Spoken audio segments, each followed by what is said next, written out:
मेरे लेखे आस्तिक की परिभाषा से ईश्वर को मानने न मानने का कोई संबंध नहीं है। आस्तिक वह है जो जीवन को स्वीकार करे, जीवन में आस्था रखे,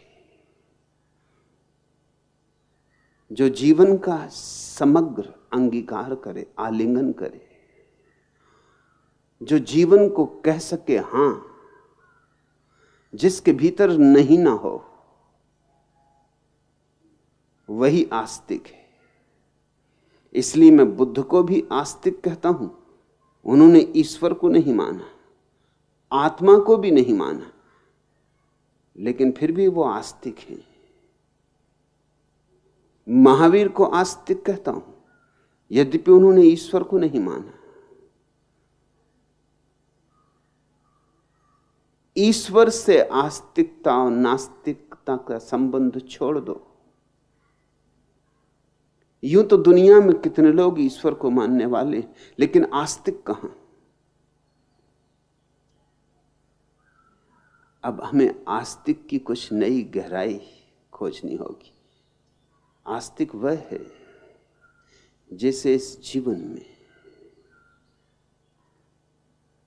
जीवन के कण कण में, रंग रंग में, श्वास श्वास में भगवत्ता का बोध होता है।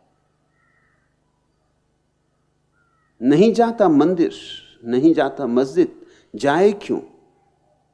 क्योंकि सब जगह मंदिर है और सब जगह मस्जिद है। नहीं झुकता पत्थरों की मूर्तियों के सामने, झुके क्यों? क्योंकि सभी जगह उसी परमात्मा की जीवंत मूर्तियां मौजूद हैं।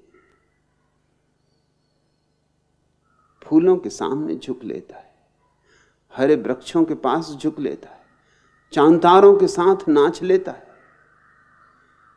इंद्रधनुषों के साथ गुनगुना लेता है।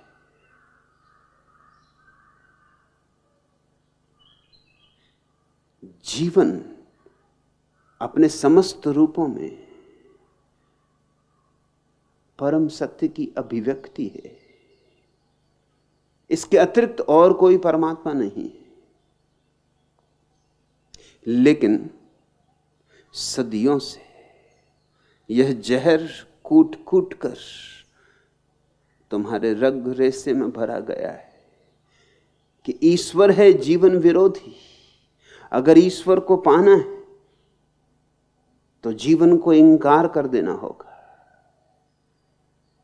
जीवन से पीठ फेर लेनी होगी, जीवन के युद्ध से हट जाना होगा। और सबसे सुगम उपाय है जीवन से पीठ फेर लेने का यह कह देना कि जीवन भ्रम है, माया है, झूठ है ही नहीं।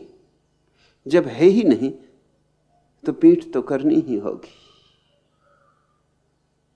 और मैं तुमसे कहता हूं जीवन है, और जीवन से जिसने पीठ की उसके सामने सिवाय नकार के और कुछ भी नहीं बचता। न फूलों के रंग बचते हैं, न कोयलों की कूक बचती है, न मोरों का नृत्य बचता है, न सौंदर्य, न सत्य, न प्रेम। उससे जीवन की सारी रसधार विदा हो जाती, वह तो सूख रहता है। और ऐसे ही सूख गए जीवन की रसधार से, सब तरह से टूट गए लोगों को तुमने संत और महात्मा कहा है।